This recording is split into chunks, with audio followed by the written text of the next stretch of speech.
Praise Lord. ദൈവതിരുനാമത്തിന് നന്ദിയോടെ സ്തോത്രം ചെയ്യുന്നു. സദൃശ്യവാക്യങ്ങൾ 21 അധ്യായം അതിൻ്റെ 1 വാക്യം. രാജാവിൻ്റെ ഹൃദയം യഹോവയുടെ കയ്യിൽ നീർത്തോട് കണക്കെ ഇരിക്കുന്നു.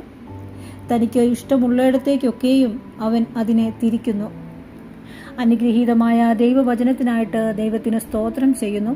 ഇതിലൂടെ 2 ചിന്തകൾ നിങ്ങളോട് പങ്കുവയ്ക്കുവാൻ ആഗ്രഹിക്കുന്നു.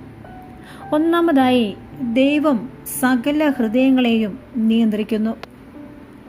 ഭൂമിയിലുള്ള സകല മനുഷ്യരുടെയും ഹൃദയങ്ങളെ നിയന്ത്രിപ്പാൻ പ്രാപ്തനാണ് നമ്മുടെ ദൈവം. ഈ ഭൂമിയിൽ ഏറ്റവും കരുത്തനായ നേതാവോ അധികാരിയോ ആരുമായിക്കൊള്ളട്ടെ, അവരെല്ലാം ദൈവത്തിൻ്റെ അധികാര പരിധിക്ക് ഉള്ളിലുള്ളവരാണ്. ദൈവത്തിൻ്റെ ദിവ്യ പദ്ധതി നിറവേറ്റുന്നതിനു വേണ്ടി ഈ രാജാക്കന്മാരുടെ ഹൃദയങ്ങളെ, അവരുടെ ചിന്തകളെ, അവരുടെ തീരുമാനങ്ങളെ നിയന്ത്രിക്കുവാൻ ദൈവത്തിന് കഴിയും. ഫറവോനെ നിയന്ത്രിച്ചതുപോലെ, ചക്രവർത്തിമാരെ നിയന്ത്രിച്ചതുപോലെ, കോരശിനെ നിയന്ത്രിച്ചതുപോലെ, അങ്ങനെ വേദപുസ്തകത്തിൽ അനേക ചക്രവർത്തിമാരുടെ ഹൃദയങ്ങളെ നിയന്ത്രിച്ചതായി നമുക്ക് കാണുവാനായിട്ട് കഴിയുന്നു.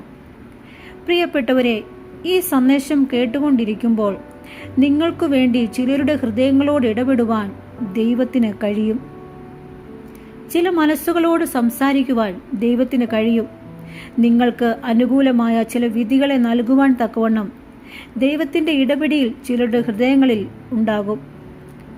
രണ്ടാമതായി, സാഹചര്യങ്ങളെ അല്ല, ദൈവത്തെ അത്രേ വിശ്വസിക്കേണ്ടത്. പലപ്പോഴും പല സംഗതികളിലും അനിശ്ചിതത്വം തോന്നുമ്പോൾ നാം സാഹചര്യങ്ങളെക്കാൾ ഉപരിയായി ദൈവത്തിൽ നമ്മുടെ വിശ്വാസം അർപ്പിക്കേണ്ടതായിട്ടുണ്ട്.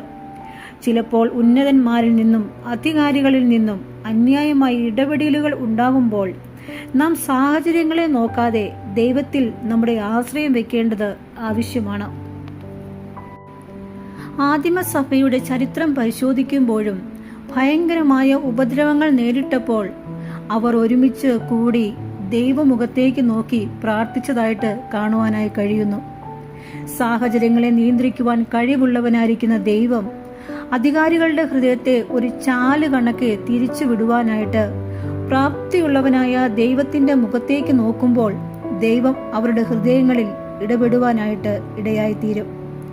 പ്രിയപ്പെട്ടവരെ, ഈ സന്ദേശം കേട്ടുകൊണ്ടിരിക്കുമ്പോൾ വല്ലാത്ത പ്രതിസന്ധികളിലൂടെ, വല്ലാത്ത ജീവിതത്തിൻ്റെ അന്യായങ്ങൾ അനുഭവിച്ചുകൊണ്ടും പീഡനങ്ങൾ അനുഭവിച്ചുകൊണ്ടും മുമ്പോട്ട് പോകുന്നു എന്ന് വരികിൽ ഓർപ്പിക്കട്ടെ, നമ്മുടെ ദൈവം ഉന്നതന്മാരുടെ ഹൃദയങ്ങളെ നമുക്ക് അനുകൂലമായി തിരിക്കുന്നവനാണ്.